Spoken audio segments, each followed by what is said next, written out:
savoir sur Daniel Balavoine. balamed.skyrock.com.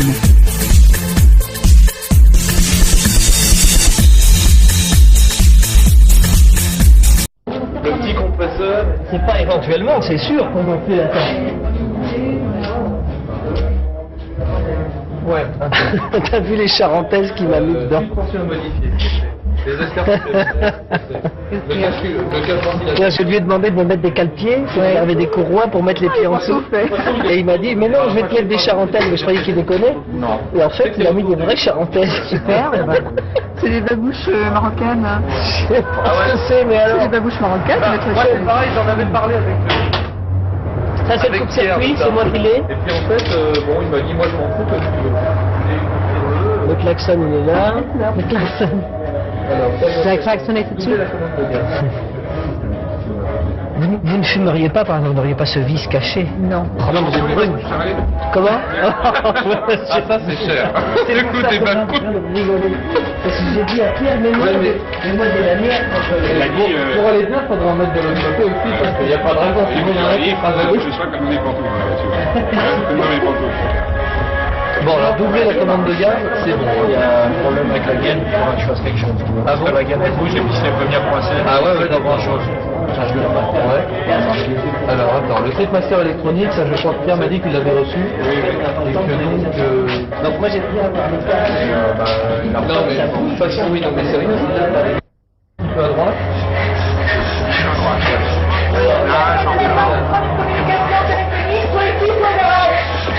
Quoi? Qui? Dans le magasin? Dans le magasin? Je fais quoi, là? Je décroche. Non, d'abord. Oui, vas-y voir là, vas-y voir là. C'est la guerre. Daniel, écoute ce qui passe là.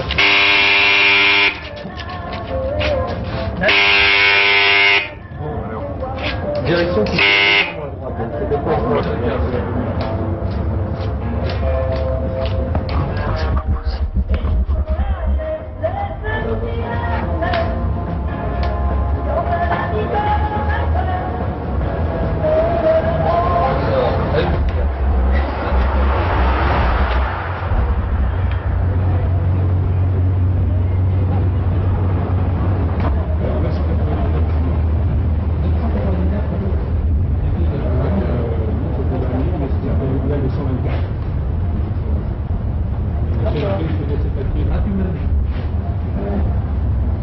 Dis donc, pour les vêtements, là, c'est vraiment...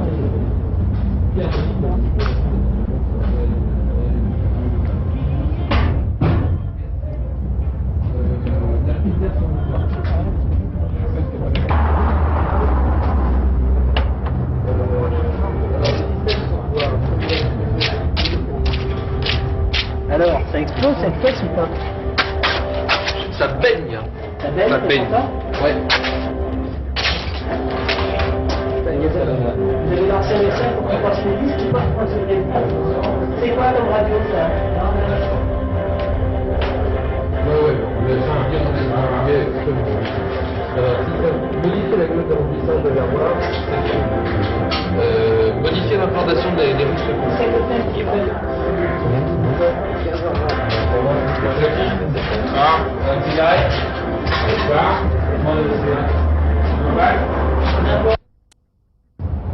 Ok, ça tourne, on peut y aller. Hein. On n'est pas en Afrique. Il fait non parce qu'il fait plus froid que ça en Afrique.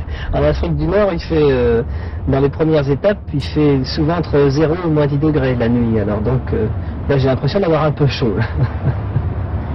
Qu'est-ce que vous faites ici? Ben, ici, en fait, on est à côté de Tours. Il faut l'expliquer, on est chez Pierre Fougerousse, qui a en fait préparé notre voiture, puisque la voiture sur laquelle nous partons cette année, qui est un véhicule Toyota, est le véhicule que Pierre Fougerousse a utilisé l'année dernière pour faire le Dakar, et avec lequel il a fait 10e d'ailleurs. Bien sûr, la voiture a été complètement reconditionnée, et on est venu voir pour les dernières mises au point, les petits détails, les choses de confort et aussi les choses mécaniques, puisque une fois qu'on aura fini de travailler avec vous, on va aller un peu dans les pistes qu'il y a dans le coin pour voir si tout nous convient, le réglage des suspensions, le réglage moteur, etc. Ce n'est pas votre premier Paris-Dakar. J'espère que ce sera le premier que je terminerai. J'en ai fait un il y a 2 ans, effectivement, qui s'est plutôt relativement mal passé sur le plan sportif, mais sur le plan humain qui était vraiment extra, puisqu'on est quand même allé de Paris à Dakar avec la voiture avec laquelle on est parti, mais au bout du 3e jour, on était hors course. Et c'était pas très rigolo sur le plan sportif, mais en tout cas, pour le reste, on a vu la course de l'intérieur et après on a pu la suivre de l'extérieur, c'était passionnant. Quel était le moment fort? Le moment fort, ça a été le moment le plus triste, c'est le moment où dans la nuit, à la fin de la 2e spéciale, on a une pompe à essence qui a éclaté, on a perdu 200 litres d'essence, et ça nous a amené le matin à abandonner. Et je crois que c'était pas le moment le plus gai, mais ça a été le moment le plus fort, le plus dur, parce que c'était très triste, parce qu'on n'était pas parti pour s'arrêter aussitôt, en tout cas pour arrêter la course aussitôt. On va voir la voiture? Avec plaisir. Suivez le guide.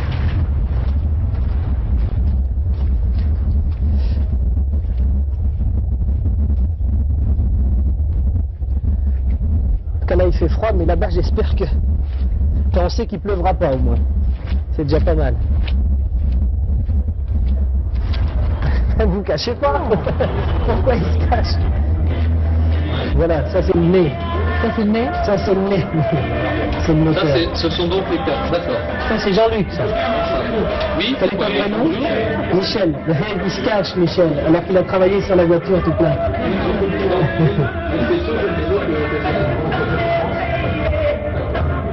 On vous expliquera le détail après. Okay. Daniel Balavoine, pourquoi vous faites ça? C'est une question que je trouve toujours bizarre. Je me demande pourquoi on ne va pas demander ça aux 550 autres concurrents. Comme si un artiste, sous prétexte qu'il est artiste, le faisait pour des raisons différentes. On fait ça pour le sport, pour la vitesse, pour la fric, pour l'aventure, pour l'amour de la voiture, pour le copinage, pour rencontrer d'autres gens, pour vivre autre chose. Je crois que en dehors de gens comme X, Jabouille ou Darniche qui font ça vraiment pour la course, pour la compétition à l'état pur, et les autres concurrents, c'est-à-dire pratiquement 80-85% des autres concurrents le font pour le sport, mais on le fait par rapport à soi. On essaye de bien figurer, on essaiera d'obtenir un bon résultat, mais on le fait pour... il y a une expression consacrée depuis des années pour ça, c'est pour le pied. C'est tout, pour le reste, j'ai pas besoin de faire ça pour être connu. J'étais connu avant, donc il n'y a pas de problème. Voilà. Il y a une grande partie du showbiz dedans quand même. C'est à vous de décider, c'est ce que je dis toujours, c'est les médias qui font ce qu'ils veulent. C'est comme les gens qui... Justement, il y a plein de gens qui nous disent, vous avez vu, il y a de plus en plus d'artistes, etc. On parle que de ça. C'est pas nous qui en parlons. C'est comme si je vous demandais qu'est-ce que vous faites là. Il y a sûrement quelque part dans un coin, d'ailleurs il y a un monsieur dans le coin du garage qui va faire le Dakar, d'après ce que j'ai compris tout à l'heure, et personne ne va lui poser de questions. Il pourrait y aller peut-être lui poser des questions, j'en sais rien. Mais nous on vient nous voir, on répond, mais si vous venez pas nous voir, on fera quand même le Dakar. C'est tout, ça explique tout. On n'a pas besoin des médias pour le faire, c'est un des trucs pour lesquels on n'a pas besoin des médias pour le faire. Apparemment, on dirait que c'est les médias qui ont besoin de nous pour en parler. Il y a beaucoup de choses à raconter sur le Dakar. Avant de parler de Caroline de Monaco, et avant de parler de Daniel Balavoine, de Sardou, de Brasseur, il y a plein d'autres gens dont on pourrait parler.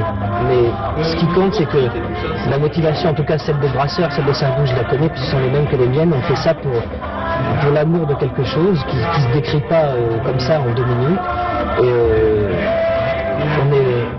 on est à pied d'égalité avec les autres. Peut-être qu'ici ça paraît différent, mais je peux vous dire qu'au bout de la 3e étape, même dès la première d'ailleurs, il n'y a plus de discussion. Quand on est le soir à faire la queue pour aller à la soupe, il n'y a plus de chanteurs, il n'y a plus de stars, et c'est peut-être pour ça qu'on est content.